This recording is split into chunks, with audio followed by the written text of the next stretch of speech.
Hello hi welcome back to our channel. నేను మీ లావణ్య. ఈరోజు మన వీడియో పుంటికూర చికెన్ పచ్చడి సింపుల్గా ఎలా చేయాలో చెప్తాను. ముందుగా పుంటికూరని ఒక 5-6 కట్టల వరకు తీసుకున్నా నేను.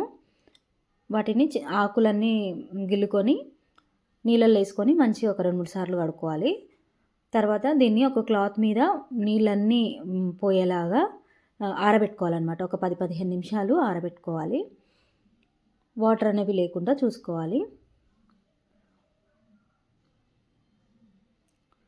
తర్వాత మనం మసాలా ప్రిపేర్ చేసుకుందాము. ఇప్పుడు ఒక కడాయి పెట్టుకొని 1 స్పూన్ ధనియాలు, 2 దాల్చిన చెక్కలు, ఒక 2-3, 1 స్పూన్ జీలకర్ర, 1/2 స్పూన్ మెంతులు, 1/2 స్పూన్ ఆవాలు, ఒక 5-6 లవంగాలు, 2 ఇలాచి వేసుకొని చిన్న మంట మీద ఫ్రై చేసుకోవాలి బాగా మంచిగా. వీటిని సపరేట్ చేసుకొని అవి పూర్తిగా చల్లారిన తర్వాత మిక్సీ పట్టుకోవాలి. మెత్తగా పొడిలాగా చేసుకోవాలి. దీన్ని పక్కన పెట్టుకోవాలి. ఇప్పుడు అదే కడాయిలో కొద్దిగా ఆయిల్ వేసుకొని మనం ముందుగానే ఆరబెట్టుకున్నాం కదా పుంటికూరని, అది కూడా వేసుకొని కొద్దిగా ఉప్పు వేసి చిన్న మంట మీద దగ్గరకు అయ్యే వరకు ఉడికించుకోవాలి.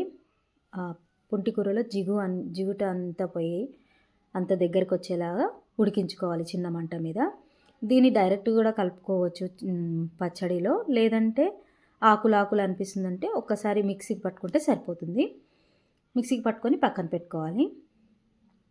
ఇప్పుడు ఒక పెద్ద గిన్నె తీసుకొని అందులో మనం నీట్గా వాష్ చేసి పెట్టుకున్న 1/2 kg చికెన్ వేసుకొని కొద్దిగా పసుపు, ఉప్పు వేసుకొని కలుపుకోవాలి. కలుపుకున్న తర్వాత చికెన్లోంచి వాటర్ మొత్తం బయటికి వచ్చి ఇంకిపోయే వరకు చికెన్ని ఉడికించుకోవాలి. మీడియం మంటనే పెట్టుకోవాలి. చిన్నగా పెద్దగా ఏం అవసరం లేదు, మీడియం సరిపోతుంది. ఇలా వాటర్ వచ్చేస్తాయి చికెన్లోంచి. ఆ వాటర్ అన్నీ వెళ్ళిపోయే వరకు ఉడికించుకోవాలన్నమాట. మూత కూడా ఏం పెట్టుకోవద్దు, మూత పెట్టకుండానే ఉడికించుకోవాలి.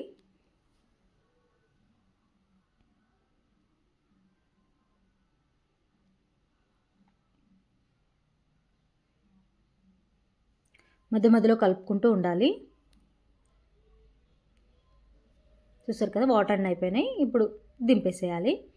ఇప్పుడు స్టవ్ పైన కడాయి పెట్టుకొని అంటే చట్నీకి సరిపడా ఆయిల్ ఒక 200 గ్రామ్స్ అలా పడుతుంది.